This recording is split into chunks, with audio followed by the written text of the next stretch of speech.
আজ আমি আপনাদের মিষ্টি দোকানের মতন দইয়ের রেসিপি বানানো দেখাবো। এইভাবে দইয়ের রেসিপিটা বাড়িতে বানিয়ে দেখতে পারেন। বানানো যেমন সহজ, খেতেও বেশ ভালো হয়। তো চলুন দইটা বানানো শুরু করা যাক। নমস্কার, আমি রুমি। আপনাদের সবাইকে আবারও একটা দারুণ স্বাদের রেসিপিতে স্বাগত।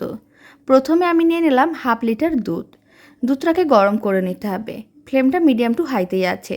আর দিয়ে দিলাম 100 গ্রাম চিনি। চিনিটা খুব ভালো করে মিশিয়ে নিতে হবে। 1 চিমটের মতন এলাচ গুঁড়ো দিয়ে দিলাম। এতে ফ্লেভারটা খুবই ভালো আসবে। সমস্ত কিছু মিশিয়ে নিয়েছিলাম আর 7 মিনিটের মতন রান্না করে দুধটাকে ঘন করে নিয়েছি।